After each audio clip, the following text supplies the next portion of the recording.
사랑하고 존경하는 애국 단체장 여러분 안녕하십니까? 민경욱입니다. 멀리서 인사 올리겠습니다.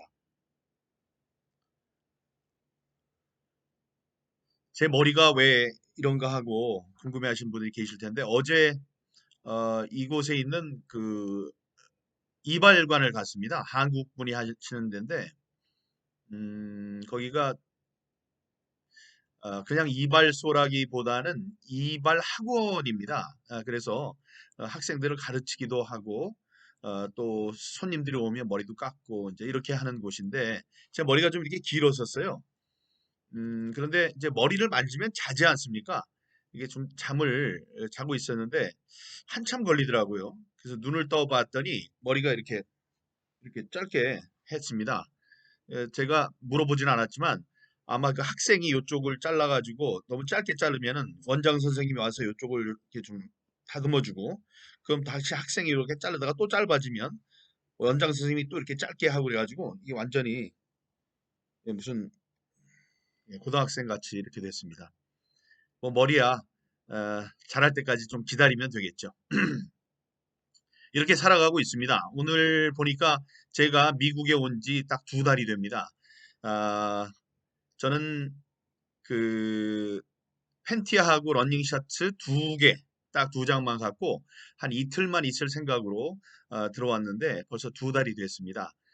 그래서 여러분 애국 단체장 존경하는 여러 회장님들, 단체장님들, 대표님들께 자주 인사를 드려야 되는데 이렇게 화상으로 인사를 드리게 된 점을 죄송스럽게 생각합니다. 궁금해 하시는 게 그러면 너는 미국에 와서 지금 무슨 일을 하고 있느냐 이게 궁금하실 거고요. 다음에 현재 미국 대선 상황에 대해서도 여러분께서 궁금해하실 것 같고, 너는 언제까지 미국에 있을 것이냐, 지금 미국에서 하는 일이 어디까지 진척이 되는 거냐, 뭐 이런 것에 궁금해하실 것 같아서 잠깐 보고 말씀드리겠습니다. 저는 이곳에 4.15 부정선거 실태를 알리기 위해서 왔습니다. 한국에서 아무리 우리가 열심히 집회를 해도 사람들이 들어주질 않고 사람들은 많이 오셔서 애국 시민들이 비가 오나 뭐 바람이 부나 땡볕에서도 다들 나오시고 그랬는데 어, 이 보도를 해주질 않습니다. 제가 태극기 부대에 그 아픈 어, 그 이제 과거를 우리가 이제 생각을 하게 되지 않습니까? 성공했느냐 실패했느냐 그 운동이 그랬을 때 이제 안타까운 것이 수만 명의 애국 시민들이 매주 엄청난 행진을 벌이고 행사를 벌이고 그걸 4년 가까이 4년 넘게 했음에도 불구하고 이 나쁜 미디어에서 그걸 한 줄도 다뤄주지 않는 겁니다. 그러니까 서울 시내에 다니는 사람들은 매주 이런 것이 일어난 것을 알고 있습니다만은 바깥 세계에 있는 사람들은 전혀 알지를 못했죠. 그래서 미디어에 관심이 필요하다고 생각을 했습니다. 그러나 기자 출신인 저인데도 그것을 할 수가 없는 것에 자괴감을 느꼈었거든요. 그래서 미국에 와서 미국 언론, 세계에 알리는 것이 중요하겠다. 뭐 트럼프 대통령에게 알리는 것도 중요하겠지만 이 미디어에 알리는 것이 좋겠다. 이렇게 이제 생각을 했습니다. 두 가지죠. 미국 행정부에게 알리는 것과 미디어, 세계 언론에 알리는 것 두 개를 하기 위해서 저는 백악관도 들어갔다 왔습니다. 이 백악관의 앞에서 1인 시위했다고 그것만 뭐 얘기를 했더니 이 기자들이 이 기레기들이 앞에서 1인 시위만 했지 백악관 사람들을 만나지 못한 것이 아니냐 이런 이야기를 하더라고요. 그런데 백악관에 들어가서 만난 사람들은 만난 사실조차도 사실은 말하지 말라고 그랬었습니다. 그런데 지금 이렇게 조롱을 당하고 있는 상황에서 그걸 말씀드리지 않을 수가 없습니다. 그러나 그게 누구를 만났는지 어떤 지위에 있는 사람을 만났는지에 대해서는 서로 알려지지 않게 하기로 약속을 했기 때문에 그것까지는 알려드릴 수 없습니다. 들어갔다 온 걸 어떻게 아느냐? 어떻게 알긴요? 사진이 있으니까 알죠. 그 사진도 필요하면 나중에 공개를 하도록 그렇게 하겠습니다. 그렇게 해서 미국 백악관에 있는 트럼프 대통령의 측근들, 트럼프 대통령을 모시는 분들, 그분들에게 충분히 4.15 부정선거의 실태에 대해서 알렸습니다. 제가 청와대에서 근무를 해봐서 알지만 청와대에 있는 모든 직원들이 사람을 만나는 것은 그 이유는 국가를 위해서 애쓰시는 대통령께 보고를 하기 위해서 하는 거죠. 그래서 여러 경로로 어, 청와대 백악관에 있는 사람들을 만났다는 말씀을 드리겠습니다. 국무부에 있는 사람들 만난 거는 사진을 통해서도 여러분께 보고를 드렸었고요. 그 외에 NGO 이 근처에 있는 여러 가지 그 think 탱크들이 있습니다. 그 think 탱크를 통해서도 미 행정부에 알리기 위해서 노력했고요. 그다음에 제가 온 지 얼마 안 돼서 이곳 워싱턴에 있는 내셔널 프레스 센터에서 어, 미국 기자들을 대상으로 어, 그 기자회견을 열었습니다. 4.15 부정선거에 대해서. 그래서 그것이 야후 홈페이지 메인 기사로도 뜨고 다음에 저쪽 멀리 있는 인도 뭐 트리뷴이라는 어, 그 매체에도 우리 블랙버스가 크게 나고 그런 이제 성과를 거두었습니다. 그리고 이곳에 온 것이 그 뭐 트럼프 대통령을 비롯한 미국 행정부와 미국 언론, 세계 언론에 알리는 일도 있었습니다만은 저는 저대로 처음에 올 때는 그게 가능할까 싶었는데 국제조사단 4.15 부정선거의 부당성을 파헤칠 수 있는 한국에 많은 사람들이 있습니다만은 이 국제조사단을 통해서 그들의 중립적인 눈으로 또 전문적인 눈으로 4.15 부정선거를 어, 파헤치는 분석을 하는 보고서를 쓰게 되면은 그것이 그 사람들이 이것이 부정선거였다 아니면 부정이 없는 올바른 선거였다는 것을 얘기해 줄 수 있거든요.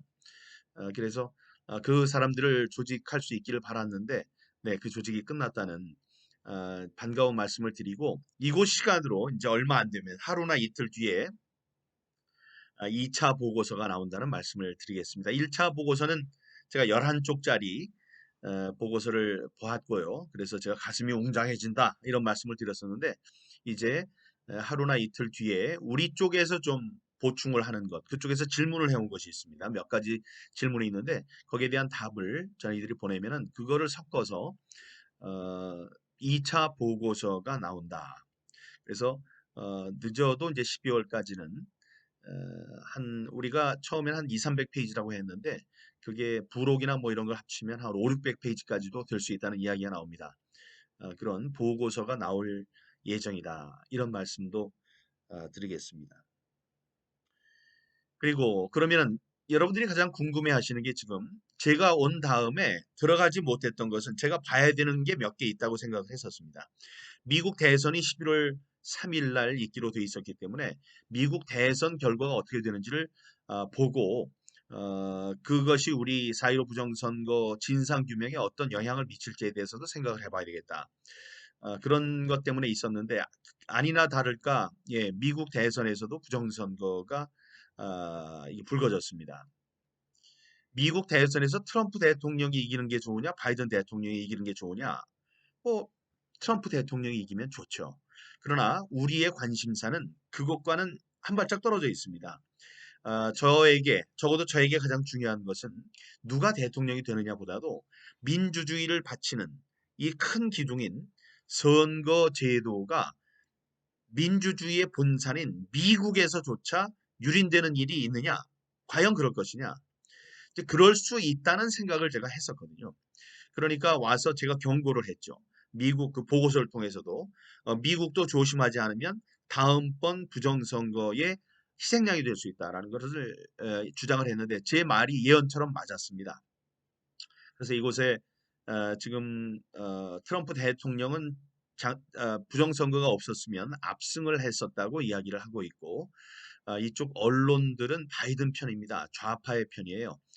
그래서 이게 싸우기가 힘든 건데 저는 트럼프 대통령이 충분히 이길 수 있는 그런 사람이라고 느낍니다. 그 이유가 있습니다. 여러분 아시다시피 트럼프 대통령 성격이 보통이 아니죠. 이 물불을 가리지 않는 정의를 위해서라면 물불을 가리지 않는 성격이고요. 또 이분이 돈도 많습니다. 돈은 왜 필요하냐? 이 변호인단, 호화 분단을 이루고 똑똑한 사람들을 모여들게 하기 위해서는 천문학적인 돈이 드는데 그 돈을 감당할 수 있는 사람입니다. 세 번째, 이분은 현직 미국 대통령입니다. 현직 미국 대통령이기 때문에 부정선거의 진상을 밝히는 이 작업을 끝까지 꿋꿋하게 해나갈 수 있다. 이제 이렇게 되는 거죠. 지금도 오늘도 변호사들이 1시간 넘는 시간 동안 기자회견을 가졌습니다. 이 기자회견에서 여러 가지 증거를 이야기하면서 법정 싸움에서 반드시 이길 것이다. 이런 이야기를 했습니다. 이 사람들도 그렇게 얘기를 했습니다.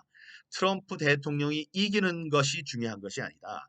미국의 국민들을 위해서 또 미국이라는 나라를 위해서 또 미국의 민주주의를 위해서 선거 제도가 올바로 되어 있는지를 확인하는 작업이다. 이렇게 얘기를 했습니다. 아주 명연설들이 많았는데요. 그래서 지금 법정 싸움이 일어날 것이고 나름대로 제일 똑똑한 사람들의 머리 싸움이 시작되고 있는데 가장 우려스러운 것은 이것도 마찬가지로 좌파의 에, 완전히 그 종속된 미디어가 문제가 됩니다. 그래서 우리가 대중매체, 매스미디어에 귀를 기울이면은 옳지 않은 그런 쪽으로 오도가 될 수 있다. 그래서 이것도 그 앞으로는 이제 점점 자기가 직접 본 것을 이야기하는 좌우에 휩쓸리지 않는 혹은 믿는 바들이 얘기하는 유튜버들의 세상이 되는 것 같은데요. 그거를 잘 골라서 들으면 올바른 정보를 가질 수 있게 되지 않나 이렇게 생각을 합니다. 지금 열심히 싸우고 있는 중인데 승산이 있다. 예, 진실이 이기게 될 것이다. 예, 진실이 이기는데 진실은 뭐냐? 이곳에서 부정선거가 있었냐?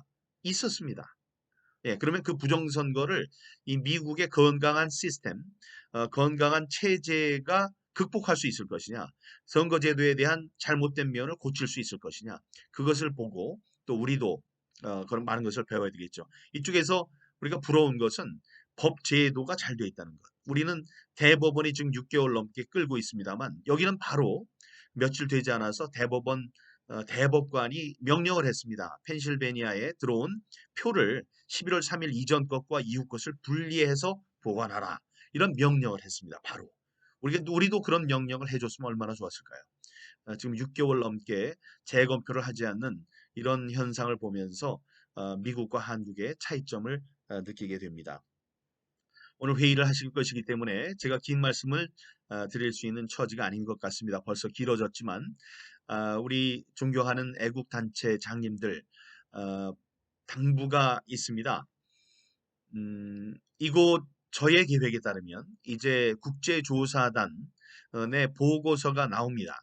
보고서가 나와서 만약에 저는 그 보고서의 전체를 아직 받지 못했기 때문에 만약에 이번 선거가 이러이러한 점 국제조사단은 전 세계를 돌아다니면서 선거의 적법성을 연구해온 전문가들입니다. 그들의 눈으로 봤을 때 또 그들이 속한 단체들의 기준으로 봤을 때 이번 선거는 부정선거였다라고 나오면 여러분들은 어떻게 하시겠습니까? 토마스 제퍼슨 전 미국 대통령이 얘기했습니다. 불의가 제도가 될 때 국민의 저항은 의무가 된다라고 얘기를 했습니다. 그래서 저는 한번 열심히 우리는 저항해요. 이러면 나빠요. 이런 건 줄 알았어요. 거기서 토마스 제퍼슨이 얘기했던 것은 우리나라는 그렇지 않지만 또 이거 오해를 살까 봐 말씀드립니다. 이 사람들은 지금 무기를 갖느냐 마는 거냐 갖고 의견이 갈라지는데 토마스 제퍼슨은 국민은 반드시 무장을 해야 된다. 총을 가질 수 있는 권리를 가져야 된다라고 주장한 아주 대표적인 사람입니다. 그 사람이 얘기한 저항은 무력 저항이었습니다. 심지어 이곳에 통용되고 있는 토마스 제퍼슨의 말, 그건 뭐냐? 만약에 정부가 잘못된 일을 하면 우리는 총을 들고 거기에 저항해야 된다. 이런 얘기였습니다. 그러니까 우리가 그냥 열심히 거기에 관심을 갖고 이거 아니에요 라고 하는 것 이런 것이 아니고 적극적인 저항을 얘기를 하는 거였습니다. 단체장 여러분, 이곳에서 저는 싸우겠습니다. 이곳에서 국제 전문 조사단 국제조사단이 이번 선거를 어떻게 보는지에 대한 보고서를 써내는 것이 가장 어, 치열한 저의 투쟁 방법입니다. 이걸 누가 하겠습니까? 이거는 아주 효과적인 투쟁입니다. 여기에서 이거는 누가 뭐래도 한국에서 누가 뭐래도 부정선거였다라는 얘기가 나오면 그거는 국제사회에서 OECD 국가인 한국에서 부정선거가 이런 면에 있어서 저질러졌다라는 큰 의미를 갖게 됩니다. 그런데 국내에서 그것을 받아주는 마중물 역할이 있어야 되지 않겠습니까? 만약에 제가 이곳에서 어, 그때가 됐다라고 생각을 했을 때 그 발표하는 시점에 여러분들은 국제조사단, 국제사회의 목소리를 크게 증폭해서 국내에 알려주셔야 된다고 생각합니다. 마지막으로 며칠 전에 패스트 트랙 그 재판이 있었습니다. 재판이 지금까지 두 번 있었는데 저는 그 부대표로서 원내 부대표로서 또 대변인으로서 우리 당 지도부가 지시하고 함께 상의하고 부탁하는 일을 한 번도 거스른 적이 없습니다. 그렇기 때문에 패스트 트랙 그 불법적인 여당의 그 불법적인 입법 활동을 막기 위해서 저는 혼신의 힘을 다해서 싸웠습니다. 그 결과로 지금 패스트 트랙을 이야기를 하고 있는 건데요. 거기에서도 별일은 없을 겁니다. 제가 무슨 뭐 사람을 때리거나 물건을 훔친 게 아니고 저는 거기에서 마술까지 하면서 그 최이배 의원과 그 말로 저기 소위를 하면서 시간을 좀 끌어보려고 노력을 했을 뿐이죠. 그런데 그 재판에 이제 두 번을 안 나갔더니 그 판사가 만약에 다음번에도 안 나오면 구속시키겠다 이렇게 얘기를 했더군요. 그러니까 이번에 이제 구인장은 발부가 됐습니다. 다음번이 12월 21일인데 12월 21일까지 들어오지 않으면 다음에는 구속 영장을 발부하겠다 이렇게 되는 거죠. 그러면은 그 다음에 제가 아무 때나 들어가더라도 구속이 되게 되는 겁니다. 그럼 저는 어떻게 해야 할까요? 어, 제가 구속되는 것을 두려워하는 사람은 아닙니다. 민주주의 수호재단에 저의 피를 뿌리겠다고 제가 약속을 한 사람입니다. 그건 두렵지 않습니다. 하지만 들어가서 발목이 잡혀서 일을 하지 못한다?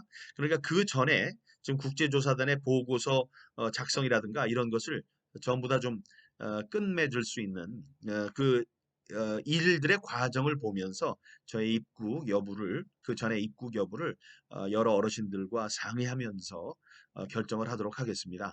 여러 어르신들께서 앞으로 저와 이런 화상 통화를 지금 몇 분과 하면서 그 가르침을 받고 있습니다. 그러니까 오늘 모이신 단체장 여러분들도 구현서 본부장님께 상의를 해서 그 톡방을 하나 만드시면 이쪽에 새벽 그쪽에 낮 뭐 이렇게 시간 맞추기가 어렵습니다만 그 시간을 맞춰서 어, 저와 화상 통화를 통해서 이렇게 보고 말씀도 드리고 또 여쭐 말씀도 있고 여러분들께서 여러 가지 의견이 있으시면 또 저에게 가르쳐 주시고 그러면 될 것 같습니다.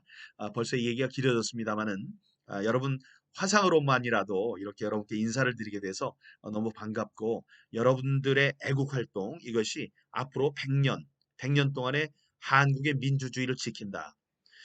그런 사명감을 갖고 이번 투쟁에 임해 주시기 바라겠습니다. 정말 감사합니다. 안녕히 계십시오.